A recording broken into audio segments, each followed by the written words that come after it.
Fala aí, nação rubro-negra. O Mengão entrou em campo contra o Internacional e o jogo terminou empatado. E claro que o craque Neto não deixou barato e largou o aço sobre esse confronto. Então, já deixa seu like, já se inscreve no canal, ativa o sininho para não perder nenhum conteúdo que rola aqui no canal. Isso mesmo, fica comigo até o final, galera, porque sempre tem aquelas bombas que vocês gostam de comentar no final do vídeo. Então, lembrando, galera, de deixar os créditos para o apito final com o craque Neto. Vamos pro vídeo. Flamengo que empatou com o Internacional, para vocês todos do Brasil inteiro. A gente tem agora aqui com o Igor Dorileu, né? Conta como foi e mostrar o contra o Flamengo e Internacional do Roger Machado, hein? Que por sinal, Roger Machado arrebentando no Inter. Flamengo e Internacional duelaram aqui no Maracanã. No jogo colocou frente a frente o campeão carioca e o campeão gaúcho. Antes da bola rolar, inclusive, teve a tradicional troca de faixas. Bom, sem contar com Gerson e Arrascaeta, o técnico Felipe Luiz colocou o Flamengo com 4 atacantes em campo. A grande novidade foi Juninho como centroavante. E foi justamente ele quem teve as melhores oportunidades no primeiro tempo. 2 delas de cabeça e Rocher foi melhor. Na terceira delas, já nos acréscimos, ele tentou driblar o goleiro uruguaio, mas acabou levando a pior e o Michael ainda se enrolou no rebote. E na primeira chegada do Internacional ao ataque, aos 33 minutos do primeiro tempo, Bernabé teve liberdade para cruzar e Bruno Henrique também chegou livre à área para bater colocado no canto de Rossi e abrir o placar. No intervalo, o Inter teve que trocar o goleiro. Rocher sentiu uma lesão na mão e deu lugar a Antony. E parece que o uruguaio fez falta. Logo na primeira oportunidade do Flamengo, escanteio cobrado na área. Michael bateu cruzado e Léo Pereira aproveitou dentro da pequena área para empatar a partida. O gol pareceu ter deixado o Inter atordoado. E logo nos 2 lances seguintes, o Flamengo poderia ter virado a partida. Primeiro com Luiz Araújo batendo por cima e depois de novo com Juninho. Dessa vez ele acertou a trave. O Flamengo seguiu tendo as melhores chances. O garoto Alacian por pouco não virou o jogo e Plata bateu essa falta perigosíssima na rede pelo lado de fora e chegou a enganar quem estava no estádio, mas o placar ficou mesmo em 1-1. Esse resultado mantém a invencibilidade dos 2 times na temporada com a equipe principal. Os 2 seguem sem ser derrotados, usando o que tem de melhor. Foi dessa forma que eu tratei o pré-jogo, que seria o enfrentamento de 2 equipes postulantes ao título e que pra gente que deseja se manter na disputa até o final é importante esse primeiro passo. Tecnicamente, em alguns momentos tomamos algumas decisões que nos impediram de progredir no campo. Porém, mas estrategicamente, taticamente, eu acho que a gente cumpriu à risca o plano de jogo, como eu falei anteriormente. E isso nos garantiu esse ponto importante fora de casa. Como eu sempre digo, nós escolhemos a forma de jogar e nem sempre vamos ganhar, mas essa é a forma que eu quero. Esse é o estilo que eu quero ver meu time, pressionando, deixando o adversário em dificuldades, que o adversário não consiga tirar a bola do Flamengo, que nós sejamos os protagonistas do jogo. Depois dependeremos, né, da bola entrar muitas vezes ou não, ou desses detalhes que são micro, mas que claro que temos muitas coisas para corrigir, como todos os jogos. Os 2 times agora voltam a campo na quinta-feira pela Copa Libertadores. O Flamengo vai à Venezuela enfrentar o Deportivo Táchira e o Inter estreia na competição diante do Bahia na Arena Fonte Nova, em Salvador. Rapaz, a verdade, um jogo de 2 times que vão brigar pelo título, Inter Acho também. E o Flamengo, pelo aquilo que eu, pelo menos nós conversando. Agora, o que a gente estava conversando aqui no intervalo, vamos lá. Treinador do Santos.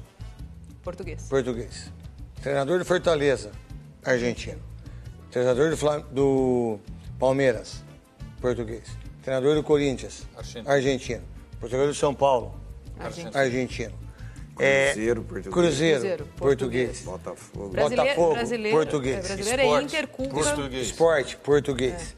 Então, o que eu quero dizer com isso? É assim, esses times têm uma visão diferente de jogo, porque nós temos, para mim, dos 2 times que mais jogaram bem nesse começo, foi o Flamengo Internacional, 2 moleque como treinador. Será que eles aguentam a pancada nesse Campeonato Brasileiro? Roger Machado e o... Acho que o Felipe Luiz mais. Felipe Luiz mais, eu acho também. Por causa do Copa do Brasil, Flamengo. Campeonato Carioca. O Roger, Supercopa. ele nunca teve uma força, um escudo assim das pessoas para com ele. Agora parece que tem, né? Talvez, Agora, talvez. É. Qual a ideia do Flamengo Internacional e disso? Pra gente discutir, Quesada, Eu Godoy, concordo Marília. com você. Para mim, o Flamengo é o grande favorito. Pelo potencial, se ele acordar, ele E começar... Michelete falou uma coisa legal aqui, o Michelete. 2 laterais esquerdos. Dois laterais o Roger, esquerdos. pra mim, foi muito melhor. Eu também gostava mais dele. Tá louco que o Mas Roger assim, jogou. eu acho que o Flamengo é favorito. Internacional tá numa briga. A gente não pode descartar o Palmeiras. Não pode. Nesse momento eu descarto, mas o campeonato é muito longo, são 12 rodadas, tem Mundial, tem a volta depois.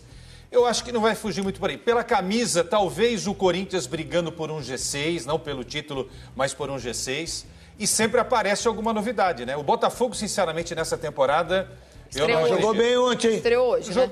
Estreou hoje. Jogou Só bem. estreou Desculpa, hoje. Hoje. É tanto jogo. Jogou bem, cara. Buscou ponto, tá ótimo. Depois eu quero falar do Primavera. Que subiu. Vocês fizeram aí uma matéria do Primavera, eu até esqueci, Hernani. Pô, o Primavera voltou à primeira divisão do Campeonato Paulista com o Nenezini. Primavera é a primeira, né? Hã? Primavera é a primeira. Primeira vez, É a primeira vez. Primeira vez. O Capivariano que Capivariano que voltou, que está também no Campeonato Paulista. Parabéns ao Nenezini, parabéns ao Rafa Marques, parabéns ao Primavera, Nidatuba, o maior jogador da história, o Django, centroavante. Parabéns ao Primavera. Queria muito uma matéria do Primavera, ou convidar alguém do Primavera, o treinador do Primavera, para o domingo que vem, tá aqui no apito final. Gostaria muito disso. Marília, em relação ao Flamengo? Eu acho que o Flamengo, assim como o Palmeiras, e talvez o Botafogo, que estreou hoje, deu boas, né? Deu uma boa impressão. Parece aquele Botafogo. Né? Pelo menos assim, dessa vez a gente não viu um técnico chegar ao Botafogo e rasgar o que tinha sido feito, que foi quando o Arthur Jorge foi embora e rasgaram, todo mundo que apareceu lá rasgou o que ele tinha feito. Agora não. Agora parece que o técnico que chegou pegou o trabalho do ano passado, perdeu 2 grandes jogadores, foi o Almada e o Luiz Henrique, mas você viu um time hoje que treinou 15 dias, como disse o Abel, e você tinha cara de time, força física, aquilo que deu ao Botafogo alguma diferença no ano passado. Acho que esses times têm um probleminha até o Mundial, quando vai parar o Campeonato Brasileiro. Que seria? E esse probleminha é a Libertadores, coisa que o Inter também tem. Então precisa ver como esses times vão olhar para a Libertadores e como eles vão olhar para o Campeonato Brasileiro. Todo mundo já falou 1000 vezes do livro do Guardiola sobre pontos corridos e tal, como as 10 primeiras rodadas são importantes, como foi para o Carille, por exemplo, no Corinthians em 2017. Aliás, o Carille ganhou de virada do Santos, hein? Talvez ele pudesse ter ficado. Como é importante essas 10 primeiras rodadas. Então precisa ver se os times estão na Sul-Americana, como é o caso do Atlético, por exemplo, não vão... Que já saiu perdendo pro Grêmio. Também teve um gol ali, hein? Depois o Godoy pode falar. Um dos gols do Grêmio teve falta, né? Você viu o lance ou não, Godoy? A gente tem esse lance aí? Só precisa lembrar, eu assisti o jogo. Não, daqui a pouco eu passo para você e você analisa Mas friamente. eu acho que quem está na Copa Sul-Americana, dependendo da importância que for dar ela, o caso do Grêmio, o caso do Corinthians, o caso do Atlético, o caso do Cruzeiro, que venceu ontem, o Cássio também pegou pênalti. Esses times podem pegar essas primeiras pegou pênalti do rodadas. Reinaldo, né? Que é um exímio batedor de pênalti. Esses times podem pegar essas 10 primeiras rodadas em que esses outros estão de olho na Libertadores e conseguir uma quantidade de pontos que dê alguma margem para trabalhar no segundo semestre. A gente precisa ver um pouco mais do campeonato. Quando eles pegam o Vasco a semana que vem e também outro time que não tem calendário. Vamos lá, Flamengo Internacional, o que você enxerga, Godoy? Eu lembrei do lance do pé alto, né? Na falta lá. Em relação ao Flamengo Internacional também, eu estava conversando com o Quesada, eu consegui assistir um monte de jogo. Eu fiquei em casa, não saía, assisti um monte de jogo. Fiz igual o nosso saudoso Roberto Carmona. Liga a televisão. Não, eu fiquei... eu assisti todos os jogos. 4 jogos eu fiz um evento lá em Tupã. Um beijo pro Master do Corinthians, um beijo à cidade de Tupã. Obrigado por tudo que vocês fazem pelo Grupo Bandeirantes, o interior de São Paulo, que é um estouro, né? E também assisti todos os jogos. Você viu o buraco do Ducídio lá ou já taparam o buraco? Já taparam. Já taparam. Ducídio mandava em Tupã. Deu um tiro lá, os caras vão cercar ele, deu um tiro lá, os caras desenharam buraco do Ducídio. Grande Ducídio. Mas voltando ao jogo, o craque Neto, os dois times aí mostraram o quanto que os campeonatos estaduais são fraquíssimos, né? Os dois, Flamengo e Inter, foram campeões invictos, mas No Campeonato Brasileiro, eles vão sofrer bastante. Eu acredito que o Internacional sofrerá mais do que o Flamengo no Campeonato Brasileiro. Para você, Quesada... Flamengo é o grande favorito, o Internacional é um time que vai brigar por alguma coisa nesse Campeonato Brasileiro. Eu não falei do Atlético Mineiro, eu acho que o trabalho do Cuca pode, já a gente vai falar do Atlético, mas acho que o Cuca vai fazer um bom trabalho nesse brasileiro comandando o Atlético. Vamos lá, a gente tem uma matéria do Lucas Herrero, do São Paulo, que está na mesma pegada. Tanto é que eu estava vendo o jogo, os caras estão gritando o nome do Dorival Júnior. Os caras já estão gritando o nome do Dorival Júnior, que saiu da seleção e foi pífio da seleção. Foi uma vergonha na seleção. Eu amo o Dorival. Paulo, 5 dias antes do campeonato começar. Eu amo o Dorival, mas o Dorival, desculpa, na seleção, uma vergonha. E outra coisa também que eu queria falar, cara. Esse negócio dos 2 últimos treinadores da seleção leva filho para ser auxiliar. Não dá mais, né? Não dá mais, né? Não dá mais, né?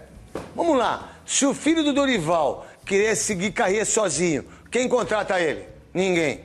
Se o filho do Tite quiser seguir carreira sozinho, quem contrata ele? Ninguém. Ninguém. Nunca deram um chute na bola. Mas fica como o segundo maior nome da seleção brasileira. O filho do treinador. Tá errado isso.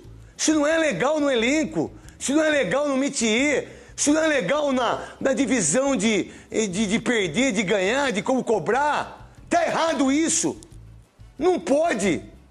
Coloca o Lucas Herrero nessa vergonha que tá o São Paulo, que por sinal deve 40 milhões pro André Cury, 25 milhões pra CIT, deve pro Richarlison, deve pro Rogério Ceni, mas ninguém fala. Eu falo, bota aí.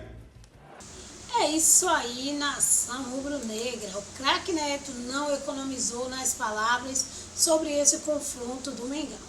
E vocês viram, né? Para ele, o Mengão também é favorito a levar esse prêmio aí, né?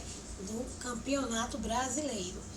O que você achou do jogo? Deixa aí os comentários de vocês, a opinião sincera de vocês.